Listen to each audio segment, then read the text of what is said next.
ये कहानी एक ऐसे मिलिट्री ऑफिसर की है जो कि एक स्कूल में बच्चों को पढ़ाने के लिए जाता है, पर उस स्कूल के सभी बच्चे बहुत ज्यादा हरामी हैं, जिन्हें वो किस तरीके से सुधारता है आइए देखते हैं आज की इस कहानी में। तो कहानी की शुरुआत में हेनरी को दिखाया जाता है, जो कि पहले एक यूएस मिलिट्री ऑफिसर था, पर अब उसने रिटायरमेंट ले लिया है क्योंकि वो अब अपनी जिंदगी को एक टीचर के रूप में बिताना चाहता है, जिसके लिए वो अपने पुराने स्कूल में जाता है, जहाँ प्रिंसिपल उसे कहता है कि उसे पढ़ाने का कोई एक्सपीरियंस नहीं है तो उसे ये जॉब नहीं मिल सकती है। पर फिर हेनरी उन्हें हाई अथॉरिटीज का साइन किया हुआ एक लेटर दिखाता है, जिसे देखने के बाद प्रिंसिपल तुरंत उसे टीचिंग की जॉब दे देता है और उसे कहता है कि उसे स्कूल के सबसे बिगड़ी हुई क्लास को पढ़ाना है, जिसे कि स्कूल का कोई भी टीचर पढ़ा नहीं पाता, क्योंकि उस क्लास के सभी बच्चे बहुत हरामी हैं, जो कि टीचर की सुनते कम और उन्हें सुनाते ज्यादा हैं। शायद ये सेक्शन डी की बात कर रहा है। तो अब हेनरी को टीचिंग की जॉब मिल जाती है और वो अगले दिन स्कूल में उन हरामी बच्चों को पढ़ाने के लिए उनकी क्लास में जाता है। पर यहाँ तो उसे कोई भी स्टूडेंट देखने के बाद भी भाव नहीं देता।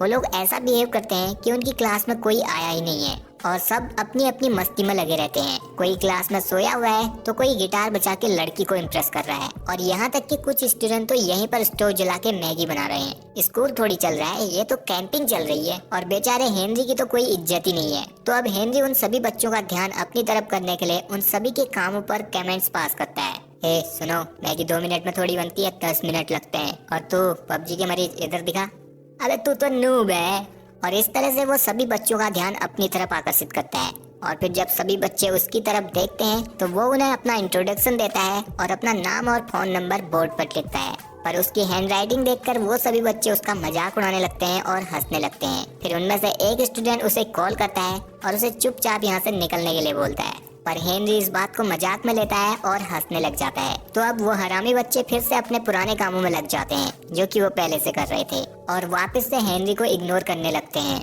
अब ये देखकर हेनरी एक चौक से क्लास के फायर स्प्रिंग पर मारता है और वो सभी बच्चे भीगने लग जाते हैं, जिसके बाद वो सभी बच्चे हड़बड़ाते हुए उठते हैं और हेनरी की तरफ देखते हैं। और इस तरह से हेनरी ने सभी स्टूडेंट्स का ध्यान अपनी तरफ कर लिया था। फिर वो उन सभी बच्चों को अपना इंट्रो देता है और उनका अपनी क्लास में स्वागत करता है। अब क्लास खत्म होने के बाद 5 सबसे कम रैंक लाने वाले बैक बेंचर्स का ग्रुप स्पोर्ट्स रूम में सिगरेट पीने के लिए जाते हैं, जहां उनके ग्रुप का लीडर जैक था, जिसे अपने से सीनियर क्लास की लड़की पर क्रश था।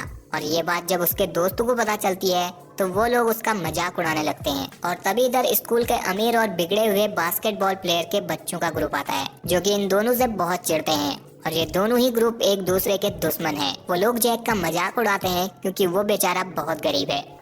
साले मैं तुझे पहचान गया तू। इसके बाद जब वो बास्केटबॉल प्लेयर का ग्रुप अपनी प्रैक्टिस कर रहे थे तो इधर जैक भी उन्हें अपने दोस्तों के साथ देख रहा था। तो इधर जैक अपनी बेइज्जती का बदला लेने के लिए ग्राउंड पर एक बोतल गिरा देता है, जिससे बास्केटबॉल टीम का लीडर गिर जाता है। और ये देखकर जैक और उसके सभी दोस्त उस पर हंसने लगते हैं, लेकिन ऐसा करते हुए उनकी इंग्लिश टीचर ने उन्हें देख लिया था और वो उन्हें पनिशमेंट दे देती है। अब पनिशमेंट से बचने के लिए वो स्टूडेंट टीचर के साथ एक प्रैंक करते हैं और उसके टेबल पर पानी गिरवा देते हैं। फिर जब टीचर अपने डेस्क को साफ कर रही थी तो वो लोग इस मौके का फायदा उठाकर यहाँ से भाग जाते हैं। फिर उधर हम स्कूल के प्रिंसिपल को देखते हैं, जो कि बहुत परेशान है क्योंकि उसके स्कूल की रिपुटेशन अच्छी नहीं है, जिस वजह से एजुकेशन बोर्ड उनकी एनुअल फंडिंग में से 20% की कटौती करने वाला है।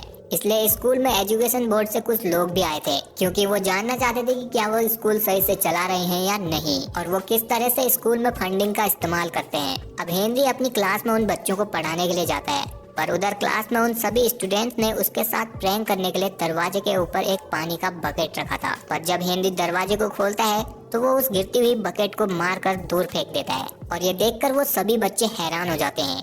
फिर हेनरी उन बच्चों को पढ़ाना शुरू करता है और जैक से उसका सिगरेट का पैकेट मांगता है, क्योंकि उसे देखकर वो समझ गया था कि वो सिगरेट तो जरूर पीता होगा। तो फिर जैक उसे वो सिगरेट का पैकेट दे देता है और सोचता है कि ये क्या करने वाला है। अब हेनरी उसमें से एक सिगरेट निकालता है, उनमें से एक से पूछता है कि अगर उसने सिगरेट में कौन कौन से 3 इंग्रेडिएंट होते हैं इसका सही जवाब दे दिया तो वो आज क्लास स्किप कर सकता है।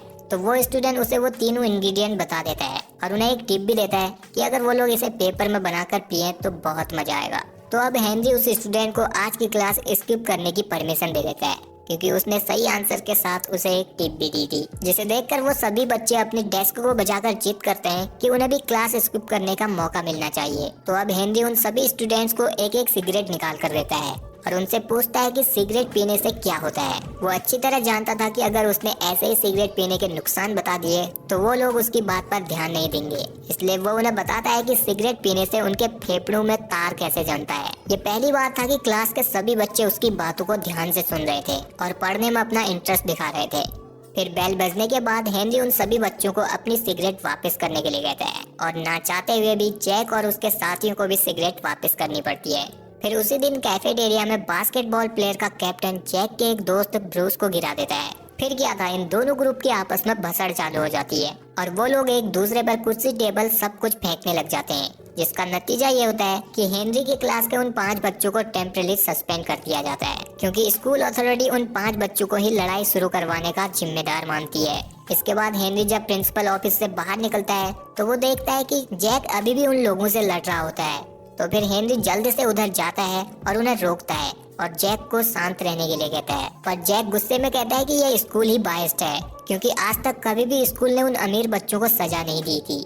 फिर उसी दिन स्कूल खत्म होने के बाद हेनरी उन 5 स्टूडेंट की फाइल देखता है ताकि वो उनके बारे में और जान सके। अब उनमें से पहले बच्चे का नाम जूफा था, जो कि एक पाकिस्तानी इमिग्रेंट का बेटा था, इसलिए उसके मुस्लिम होने पर उसके साथ भेदभाव किया जाता था और यहाँ तक कि उस पर उसके पड़ोसियों ने कई बार चोरी का पुलिस केस भी किया है। फिर भी इस सब के बावजूद जूफा को म्यूजिक बहुत पसंद था और उसका सपना है कि वो एक बहुत बड़ा म्यूजिशियन बने। दूसरे नंबर पर स्टूडेंट डेनन है, जिसके पिता उससे बिल्कुल भी प्यार नहीं करते, क्योंकि वो चाहते थे कि डेनन की जगह उनका बेटा पैदा हुआ होता तो बहुत अच्छा रहता, और इसी वजह से वो डेनन से बहुत नफरत करते थे। फिर जब डेनन का भाई पैदा हुआ तो वो उसे बहुत प्यार करते थे और उसे एक राजा बेटा की तरह ट्रीट किया करते थे, पर डेनन की बिल्कुल भी केयर नहीं करते थे। डेनन ने अपने पिता का प्यार पाने के लिए बहुत कोशिश की, जिसके लिए उसने लड़कों की तरह कार गेम खेलना और लड़कों की ही तरह जीना शुरू कर दिया था। यहाँ तक कि उसने अपने बालों को भी कटवा दिया ताकि उसके पिता उसे भी प्यार करे और उसकी केयर करे, पर इस सब से उसे कोई फायदा नहीं हुआ, जिससे डेनन को लगने लगा कि वो चाहे कुछ भी कर ले उसके पिता उससे नफरत ही करेंगे।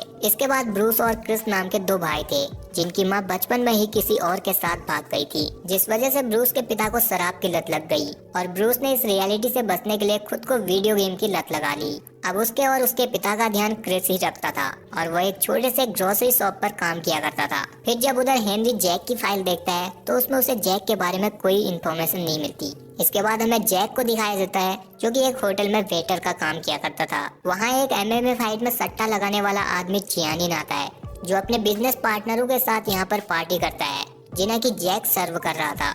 तो उसे जियानिन का फैंसी लाइटर दिखाई देता है, जिसे जैक जब जियानिन उसे नहीं देख रहा था चुरा लेता है, पर फिर भी वो पकड़ा ही जाता है। तो अब जियानिन के आदमी उसे बहुत मारते हैं और फिर जब वो लोग उसकी आईडी देखते हैं तो उससे उन्हें पता चलता है कि ये तो एक स्टूडेंट है। तो फिर वो लोग उसे कुछ पैसे देते हैं और जियानिन उसे एक फूड डिलीवरी की जॉब भी ऑफर करता है। दूसरी तरफ हम हेनरी को देखते हैं, जो कि जूफा से मिलने उसके घर गया था, पर यहाँ तो वो दोनों बाप बेटे एक टिकट चुरा कर भाग रहे थे और उनके पीछे बहुत सारे लोग पड़े हुए थे। तो अब हेनरी उन सबको रोकता है और उन्हें जूफा के पिता को ही सही ठहराता है। फिर उसके बाद जूफा और हेनरी एक ब्रिज पर जाते हैं, जहाँ की एक बैंड परफॉर्म कर रहा था। तो अब हेनरी जूफा का कॉन्फिडेंट बनाने के लिए उस बैंड के साथ परफॉर्म करने लग जाता है, जिसे देखकर जूफा को भी म्यूजिक बजाने के लिए कॉन्फिडेंट मिलता है और वो भी उस बैंड में शामिल हो जाता है, जिससे उसे बहुत अच्छा महसूस होता है, क्योंकि आज तक उसने कभी भी इतने लोगों के सामने परफॉर्म नहीं किया था। इसके बाद हम ब्रूस और क्रिस को देखते हैं, जिसके पिता उनसे आधी रात को अपने लिए दारू मंगाते हैं। तो वो दोनों भाई उन्हें मना कर देते हैं, जिससे उनके पिता को गुस्सा आ जाता है और वो उन दोनों भाई को अपने घर से बाहर निकलने के लिए कहते हैं। फिर अगले दिन हेनरी उन दोनों के पिता से ही मिलता है और उन्हें समझाता है कि उन्हें अपने बेटों को संभालना चाहिए और अपनी जिम्मेदारियों को समझना चाहिए, जिसके लिए वो उन्हें अल्कोहल रिहैब सेंटर में जाने की सलाह देता है। दूसरी तरफ उधर डेनन के पिता उसके लिए मेकअप का सामान लाते हैं और उसे कहते हैं कि उसे लड़कियों की तरह रहना चाहिए, क्योंकि वो नहीं चाहते थे कि डेनन लड़कों की तरह जिए। पर डेनन को इस चीज से गुस्सा आ जाता है, क्योंकि उसके पिता कभी भी उसकी केयर नहीं करते थे। वो उसे हमेशा ऐसा दिखाते थे कि डेनन अच्छी नहीं है। अब इधर डेनन वो सारा मेकअप अपने भाई के मुंह पर पहुंच जाती है और यहाँ से गाड़ी की चाबी लेकर निकल जाती है। पर जब वो ड्राइव करके जा रही थी तो उसके सामने हेनरी आ जाता है, जो उसे रोक कर कहता है कि बिना लाइसेंस के गाड़ी चलाना इल्लीगल है, अगर उसे गाड़ी चलानी ही है तो वो उसके साथ चले। तो अब ये दोनों गो कार रेस के लिए जाते हैं, पर यहाँ हेनरी ने उसके पापा को भी बुलाया था, क्योंकि वो दोनों बाप बेटी के बीच रेस करवाना चाहता है। फिर इन दोनों के ही बीच रेस शुरू होती है, जिसमें वो दोनों बाप बेटी एक दूसरे की केयर बिल्कुल भी नहीं कर रहे थे और दोनों ही ट्रैक से बाहर पहुंच जाते हैं, जहाँ एक ट्रक डेनन की गो कार के ऊपर चढ़ जाती है, पर डेनन बच जाती है। और ये देखकर उधर डेनन के पिता को बहुत दुख पहुँचता है और वो रोने लगते हैं, क्योंकि उन्हें नहीं पता था कि डेनन बच गई है। जिसे देखकर डेनन को एहसास होता है कि उसके पिता उससे बहुत प्यार करते हैं, और वो अपने पिता के पास जाती है और उन्हें खुशी से गले लगा लेती है। अब अगले दिन जैक और ब्रूस एक ग्रुप के साथ एक अल्कोहल से रिकवर हो चुके आदमी का इंटरव्यू लेने के लिए जाते हैं। जहां पहुंचने पर वो दोनों ही चौंक जाते हैं, क्योंकि जिस आदमी का वो इंटरव्यू लेने वाले थे वो उनके ही पिता थे। अब इधर स्टूडेंट उनसे पूछते हैं कि उन्होंने शराब पीना क्यों शुरू किया, तो वो बताते हैं कि वो अपनी पत्नी से बहुत प्यार करते थे, पर वो उन्हें उनकी जिंदगी के सबसे मुश्किल वक्त में किसी और के साथ भाग गई, जिस वजह से उन्होंने शराब पीना शुरू कर दिया था। फिर वो ये सब भूल गए कि उनके 2 बच्चे भी हैं जिन्हें उन्हें पालना है। वो इधर उन्हें ये तो नहीं बताते कि जैक और ब्रूस ही उनके बेटे हैं, पर वो यहाँ उनसे माफी मांगते हैं, जिसे देखकर क्रिस और ब्रूस दोनों ही रोने लग जाते हैं। वहीं दूसरी तरफ हम जैक को देखते हैं, जिसने अब एमएमए सट्टेबाज जियानिन के साथ काम करना शुरू कर दिया था। इधर जियानिन उसे अगली फाइट के दौरान एक फाइटर की ड्रिंक में ड्रग्स मिलाने के लिए कहता है, जिसके बदले में वो उसे बहुत सारे पैसे देगा। जैक ऐसा करना तो नहीं चाहता था, पर जियानिन उसे ऐसा करने के लिए मजबूर करता है, क्योंकि उसने अपने फाइटर के हारने पर बहुत सारे पैसे लगाए थे। तो अब फाइट से पहले जैक उस फाइटर की ड्रिंक में वो ड्रग्स डालता है, पर ऐसा करते हुए वो पकड़ा जाता है, जिससे वो लोग अब उसे बहुत मारते हैं और उसे एक लॉकर में बंद कर देते हैं। फिर थोड़ी देर बाद इधर हेनरी आता है और वो इनसे पूछता है कि क्या उन्होंने किसी स्टूडेंट को यहाँ पर देखा है। तो इधर उनमें से एक आदमी उसे यहाँ से जाने के लिए कहता है, पर तभी जैक लॉकर से हेल्प हेल्प करके चिल्लाने लगता है, जिससे हेनरी समझ जाता है कि उन लोगों ने जैक को फंसाया हुआ है। तो वो अब उन लोगों के साथ लड़ने लगता है और वो अकेला उन सब पर भारी पड़ता है। फिर आखिर में वो इधर उनके बेस्ट फाइटर से लड़कर उसे नॉकआउट कर देता है, जिसकी अगली फाइट होने वाली थी। इसके बाद हम जैक और हेनरी को हॉस्पिटल में देखते हैं, जहां हेनरी अपने जख्मों पर पट्टी लगवा रहा था। इधर जैक पुलिस को सब कुछ बताने की कोशिश करता है, पर जियानिन उसे रोककर चुप करा देता है। और अब ये बात न्यूज मीडिया तक भी पहुंच जाती है कि हेनरी ने अपने स्टूडेंट को बचाने के लिए एक प्रोफेशनल एमएमए फाइटर को पेल दिया, जिससे अब हेनरी पूरे स्कूल में पॉपुलर हो गया और सभी स्टूडेंट उसकी बात को मानने लगे और उन्होंने उसकी रिस्पेक्ट करना शुरू कर दी। फिर हमें फ्लैशबैक में दिखाया जाता है कि हेनरी जब स्कूल में पढ़ता था तो वो भी बहुत ज्यादा शरारत किया करता था, और उसने एक स्कूल के प्रोग्राम में एक पियानो बजाते हुए बच्चे पर वाटर बलून फेंक दिए थे, जो कि अपने पेरेंट्स के लिए पियानो बजा रहा था। और फिर बाद में हेनरी ने उस बच्चे के साथ लड़कर उसके हाथ को भी तोड़ दिया था, जिस वजह से हेनरी को सस्पेंड कर दिया गया। इसलिए हेनरी को यूएस जाना पड़ा था। अब हम हेनरी को क्लास में देखते हैं, जहाँ सभी बच्चे उसकी रिस्पेक्ट करते हैं और हेनरी के पढ़ाने पर वो अपना पूरा ध्यान देते हैं और अपने आने वाले कॉलेज एंट्रेंस एग्जाम की तैयारी को जोरों शोरों से करते हैं। पर इधर ब्रूस के सिवा सभी लोग पढ़ाई में तगड़ी मेहनत कर रहे थे, लेकिन ब्रूस अपनी पढ़ाई में फोकस नहीं कर पा रहा था, क्योंकि उसे ड्रग्स लेने की आदत पड़ चुकी थी। फिर हमें पता चलता है कि जहां अपने परिवार की जिम्मेदारियों से बचने के लिए जैक ने वीडियो गेम का सहारा लिया था, तो हेनरी ने अपने परिवार के स्ट्रेस की वजह से ड्रग्स लेना शुरू कर दिया था।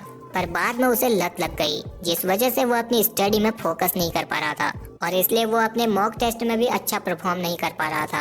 अब हेनरी उसकी ऐसी हालत देखकर उसकी हेल्प करने का वादा करता है, लेकिन ब्रूस की हालत वक्त के साथ और ज्यादा खराब होने लगी और वो डिप्रेशन में आकर अपनी बालकनी से नीचे कूद जाता है। जिसके बाद जब उसे हॉस्पिटल ले जाया जाता है तो पता चलता है कि वो अब कोमा में जा चुका है, और फिर इस बात को मीडिया तोड़ मरोड़ कर पब्लिक के सामने रखती है और ब्रूस के कूदने का ब्लेम स्कूल और हेनरी पर डाल दिया जाता है, जिस वजह से अब हेनरी को स्कूल एजुकेशन बोर्ड के पास बुलाया जाता है और वो लोग उसका टीचिंग लाइसेंस कैंसिल कर देते हैं। इसलिए अब हेनरी को स्कूल से जाना पड़ता है। पर जब वो स्कूल से जा रहा था तो स्कूल के बहुत सारे बच्चे उसे रोकने की कोशिश करते हैं, क्योंकि वो नहीं चाहते थे कि हेनरी स्कूल छोड़कर जाए, जिस वजह से वो बहुत दुखी थे। तो वो सभी स्टूडेंट अब ये डिसाइड करते हैं कि वो लोग अपने आने वाले एग्जाम में बहुत अच्छा परफॉर्म करेंगे और एजुकेशन बोर्ड के सामने ये साबित करेंगे कि हेनरी एक अच्छा टीचर है।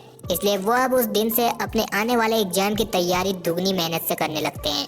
और फिर जब एग्जाम का दिन आता है तो जैक, ब्रूस और क्लास के सभी बच्चों को हेनरी के फोन से मैसेज आता है कि वो उनसे स्कूल में एग्जाम से पहले मिलना चाहता है। फिर जब सभी बच्चे स्कूल में पहुंचते हैं तो इधर पता चलता है कि ये सब तो जियानिन का किया धरा है, क्योंकि वो हेनरी को सबक सिखाना चाहता था। वो अब इन सभी स्टूडेंट को स्कूल में कैद कर देता है ताकि वो लोग अपना एग्जाम ना दे पाए और हेनरी दोबारा से स्कूल में वापस ना पाए। पर कुछ देर बाद हेनरी जब स्कूल पहुंचता है तो उसे यहाँ जियानिन के बारे में सब कुछ पता चल जाता है कि उसने स्टूडेंट को अपने कब्जे में किया है। तो वो अब जल्दी से जियानिन की तरफ जाता है और उसके सभी आदमियों से लड़कर सभी स्टूडेंट को आजाद कर देता है। फिर वो स्टूडेंट अपना एग्जाम देने के लिए यहाँ से जल्दी से जाते हैं, पर इधर हेनरी अभी भी जियानिन से लड़ रहा था। अब लड़ाई के दौरान ही जियानिन उसे बताता है कि वो वही लड़का है जिसके हाथ को बचपन में हेनरी ने तोड़ दिया था और उसकी ही वजह से वो कभी म्यूजिक कंपटीशन में नहीं जा पाया और उसके बाद से उसने कभी भी पियानो नहीं बजाया और वो इस सब का कारण हेनरी को मानता था। हेनरी उसे समझाने की कोशिश करता है पर वो फिर से हेनरी पर अटैक कर देता है, लेकिन आखिर में हेनरी जब उसे एक नाइफ से मारने वाला था तो वो रुक जाता है और उससे अपने बचपन में की हुई गलती के लिए माफी मांगता है, जिसके बाद वो यहाँ से चला जाता है। उधर हम सभी स्टूडेंट को देखते हैं जो कि एग्जामिनेशन हॉल में पहुँच चुके थे और वो अपना एग्जाम दे देते हैं। फिर कुछ हफ्तों बाद जब उनका रिजल्ट आता है तो वो बच्चे सभी अच्छे नंबरों से पास हुए थे, जिस वजह से उनका स्कूल काफी हाई रैंक पर पहुंच जाता है। इसलिए एजुकेशन बोर्ड भी उनके स्कूल को 20% एक्स्ट्रा फंड दे देता है, जिससे स्कूल का प्रिंसिपल बहुत खुश हो जाता है। फिर उधर हम जियानिन को देखते हैं जिसने अब वापस से पियानो बजाना शुरू कर दिया था और दूसरी तरफ ब्रूस भी जल्दी से रिकवर हो रहा था और वो प्रॉमिस करता है कि वो अगली बार एंट्रेंस एग्जाम जरूर देगा। फिर इसके बाद हम स्कूल में हेनरी को वापस देखते हैं और वो अपने अगले बैच के स्टूडेंट पर फायर स्प्रिंग की बारिश करता है और यहीं पर ये कहानी एंड हो जाती है। सो गाइस, अगर आपको ये वीडियो पसंद आया है तो इस वीडियो को लाइक शेयर के साथ हमारे चैनल को सब्सक्राइब जरूर कर लेना। बाकी मैं मिलता हूँ आपसे अगली वीडियो में, तब तक के लिए आप हमारे चैनल की और वीडियोस को भी देख सकते हैं।